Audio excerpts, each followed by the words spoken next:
included teams in the hunt. But those would be the standings. Jeffrey, your Indianapolis Colts would have the 1 seed and the bye. Yes, they would. If the season ended today. So we're going to ask if these things should be placed in pen or pencil. K-Mart, Indy is the 1 seed. Are you putting that in pen or pencil? Oh, Greenie, I'm going to write that in pencil. You know why? You know, remember last week when I said the Jags could actually win the division and you were like, oh, that's crazy, and then they beat the Chiefs? Yeah. Here's the thing. I understand. Here's the thing. This season does not end today. I actually think the Bills, like some of these other teams, will start playing better and actually move up. So a perfectly rational perspective. It is rational. I get it. They're 4-1. They're great. 46 drives, 17 offensive touchdowns, only 7 punts. I get it. But if you're going to ask me to write something in pen, I need a little bit more than pen. Sharpie? You're putting it in Sharpie? Pin that thing in. Pin. Spitting on it like it's a quill. This thing. I was thinking it back to your world. You think about this football team. They are balanced. Jonathan Taylor, he could be in the MVP conversation. Write it Daniel in blood. Jones. I don't need no pen in. Put it in, baby. Let's go, Colts. Let's be open. Getting the bye. It's all going through Naptown. Next one. Peter Schrager. Drake Maye, according to these standings, leading the Patriots back to the playoffs. Are you putting that in pen or pencil? I love the idea of the quill, like George Washington writing to Martha. I'm going with pencil. I know, again, rational. It's week 5, guys. Let's slow down. I can't put it in pen. But are they making the playoffs? I don't see it happening just yet. Let's see another week of this. It's been 2 weeks in a row that Drake Maye looks fantastic, and they've won 2 big games. UNC, sure. We could tweet about it here. And I would say this is the guy that I think they've got their future. But let's see. It's a long season, and this has been a bad team the last several years. They don't have exactly the experience in that locker room to say, oh, we are definitely charging ahead in the playoffs. A lot of people, though, Nick said that was a statement win. That sort of proved they get over the hump. Are you buying New England? I'm buying New England. So you said you love the idea of a quill, then use that damn thing. I know. Use it. So hesitant. We don't need no erasers around here. Thank you. The boys balled out. They stepped up behind UNC, the pride and joy of UNC. Yes, sir. They're going to keep balling. And Mike Vrabel's a hell of a coach. I think it's going to take some time to get the championship contender. But what we saw out of especially Stephon Diggs this weekend, the quarterback whisperer, makes me believe that Drake Maye is only going to get better and better in this team. Yeah, they're going to and you got 2 teams in the division that are not very good. Helps for Dub. Mike Vrabel will join us live on Sunday NFL Countdown before their game this coming week. All right, Jeffrey. Oh, Jeffrey. We got the Chargers winning the AFC West. If the season ended today, they would still be on top because of the 3 division wins. Are you putting that in pen or pencil? No, that I need an eraser. That ain't. Listen, I had them. I talked them up. Last 2 weeks broke me. Broke me. I mean, we're littered with injuries. We can't get it going. I mean, I don't know what's happening. I don't like it. And all of a sudden, the Chiefs' offense looks like it can actually go put up a bunch of points.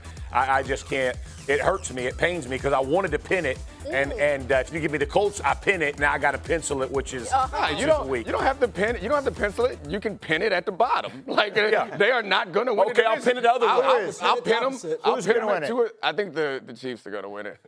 Well, say that bold. Say it with your chest. Both of you. I got to tell you. No, let me be serious for a minute. Yeah. That Denver. Come on now. That game that Denver played against the Eagles last week. And you look at the games they've lost this year and how easily they could/should have Colts won and Chargers, weird games. If you're looking at like a coach-quarterback combination that is working a team in this direction, you have to be outstanding at something. Their defense is genuinely outstanding with those pass rushers. To me, I think if I had to pick a team right now that's going to win that division, I think I would pick Denver. Well, you can feel free to pin it if you want to. No, I'm not pinning anything. I'm glad that you think that the coach quarterback advantage goes to Denver Broncos. I love it, Greenie. That's great. I'm not, obviously. I mean, Andy Reid and Patrick Mahomes are as good a coach-quarterback combination as there's ever been.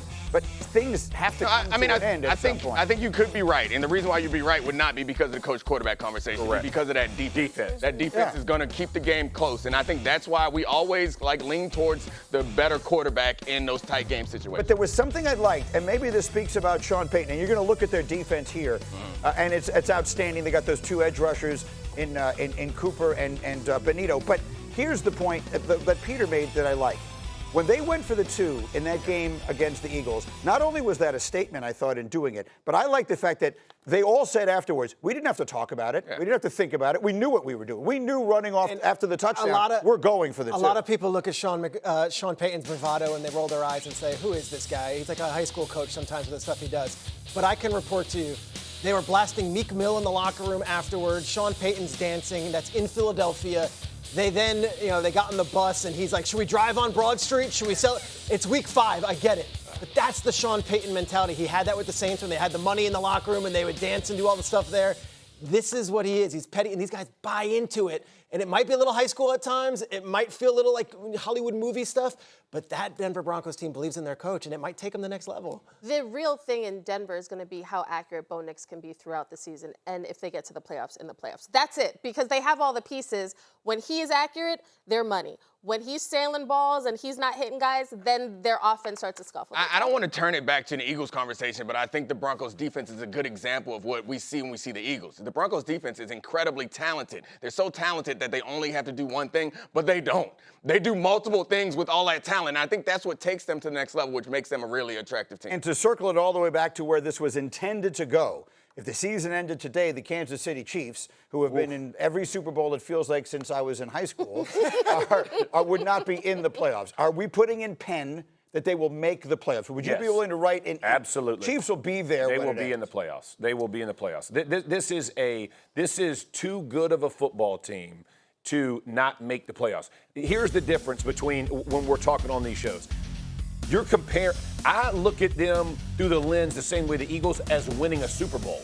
Not making the playoffs. Yeah. They're going to make the playoffs. Mm-hmm. And let me tell you, ain't nobody want to face them come playoff time, right? So it's a different mentality. We are judging them on a different standard than everybody else. Even the Broncos, as exciting as you would be to make the playoffs, that's exciting. That's not exciting for the Chiefs. She loves that picture. Let's begin in Detroit, Kimberly. If I said the Lions will be the 1 seed in the NFC again this year, would you be shocked? You know what? I would not be shocked. Listen, they're right in their window. They've got they've got all the pieces that they need. They started off the year with a loss, but they've won 4 in a row. They got the quarterback, they got the weapons, they got the defense. They just need to put it all together. And as you guys keep talking about, the Eagles seem to be scuffling. We're having meetings left and right in Summit, so I would not be shocked. All right, so the Lions are looking good on one side. A lot of people had them in the Super Bowl against the Ravens. Let's go to them. Would K-Mart be shocked if the Ravens finish with a losing record? All right, hear me out. I would be shocked if they finish with a losing record. There is still a scenario where if you look at their schedule, I get it. They get through the Rams, they get through the bye.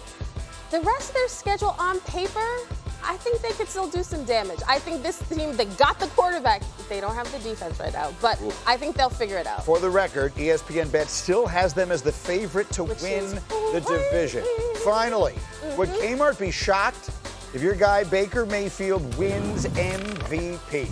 I would not be shocked. Listen, Shake and Bake is cooking, man, and it's been a long time coming. Without Mike Evans, with some of the injuries that they've had on their offensive line, what is it? I saw a stat. He's led the Bucs to 4 game-winning scores with the final minute of the 4th quarter. He is dealing right now. If he can keep it up, he should definitely be the MVP. That's all 4 of their wins. All 4 of their wins have come in the final minute this year, and Baker Mayfield could become the first ever Tampa Bay Buccaneer to win league MVP. They've never had one before. He is behind, the perennial favorites, Allen and Mahomes. Remember, those odds at ESPN Bet and anywhere that you might gamble are based, at least in some part, on people's perception. Right. Because people are going to throw money on Mahomes and Allen and all the rest of that. But the truth is, yesterday, Neek, Dan Graziano was sitting right there.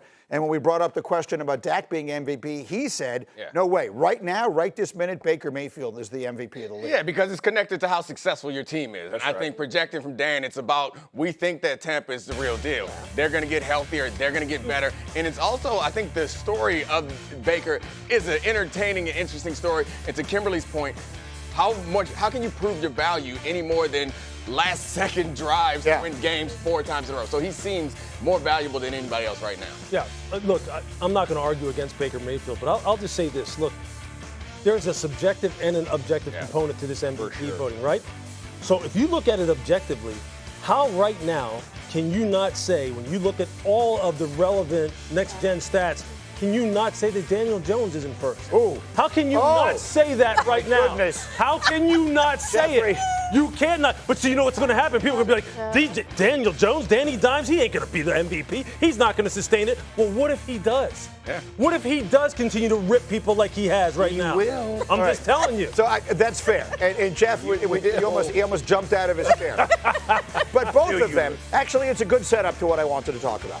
Because Baker Mayfield is in this category, and Daniel Jones is in this category, and Sam Darnold is in this category. Oh, I know where you're going. And these are, who used the word one man's trash is another man's treasure, whatever it is. It's maybe a little harsh when we're talking about human beings, but the point we're trying to make here is that these are guys who were left for dead, thrown on the scrap heap, basically told by, in some cases, multiple franchises, no, you're not good enough and you're never going to be. Right.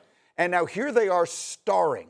What message should this send to NFL teams and NFL fans everywhere that right now you could argue those three guys are playing as well as any quarterbacks in the NFL? I think patience pays, but I think the situation matters as well, right? It has to kind of be a both and. And so when you look at Baker Mayfield and what he's been able to do when Liam Cohen came over 2 years ago and what that offense has been capable of doing, you look at Daniel Jones, and I agree with you, the guy's playing lights out. Shane Steichen has done a remarkable job. Brought him into the West Coast.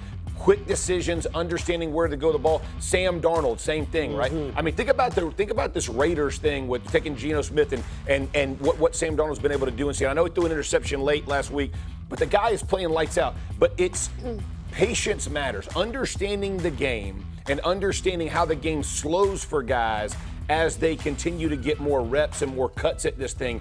It truly matters, especially at that position in specific. Yeah, you know what? The word that you just said, it's about reps. Like, okay, so what is the number one thing that people look at when they're talking about college quarterbacks, right? How they look much at starts. Experience they exactly, have, the number of starts. Well, now you get to see guys, especially if they bounced around for a team or two, you get to see that they obviously have some experience in the NFL. And then you have to assess the situation that they've been in. And then you have to assess the most important thing, your own situation. Because look, NFL teams are some of the most arrogant corporations ever, because everyone there thinks it ain't us. Right. It's you, the players, that mess up. We don't mess you up. We wouldn't be in this job if we weren't the greatest coaches of all time and the greatest personnel people of all time. Wrong. It isn't always like that. And you've seen that with Baker. You've seen that now with Sam Darnold. Yeah. Okay. And you may be seeing it with Carson Wentz right now, who people also left on the trash heap. It was always comedy. I've had some great coaches, Hall of Fame coaches, and I remember a coach looked at me one time and goes, "Hey, coaches just didn't forget how to coach." I was like, players didn't forget how to play either, bro. Right. Like, we got here for a reason as well. Like, you're not an awful player if you get drafted in the first round. Like, let's be honest with that. So here's what the NFL has taught me. If it's anything, it's sometimes in life, it is great to escape a place, because coaching and the environment, who is around you, who is believing in you, who is developing you, is just as important as how much talent you have coming in. And I got to be honest, the Baker situation, he would not have been this Baker, this MVP quality type of caliber quarterback in Cleveland. It just wasn't set up that way. He himself had to do a lot of growing and developing and going on his little journey. That's why we're seeing this Baker now. And you know what? It's not the only ones, but I'll give you three words: McVay, O'Connell, Shanahan. Right? Like, you get what these guys just know how to look at Mac Jones. Right. All these guys, even Darnold made his stop there. Yep. Darnold made his stop in San Francisco before he went over there. These guys, the coaches make such a difference. In these cases, so the talent is there. Right. It can work. And finding the alchemy in a certain situation requires a bunch of different things to happen. And I think Jeff and I were talking about Jacksonville and how they're playing well and their offense is slowly getting better and better. And there's a good feeling around there. It's not because when Liam showed up, the offense clicked and Trevor Lawrence was great all of a sudden. It's because they could run the ball and their defense was getting a lot of turnovers. And so this looks like Trevor is developing into something, and maybe he will, but it's because everything around them is giving them the time to do that. That's right. In so many other situations, we're like, hey, this guy stinks. And it's like he's not getting the support to develop into the quarterback that he deserves to be. And that's why some teams are constantly bringing in guys and churning them out and saying, well, look, it turns out they couldn't play at all.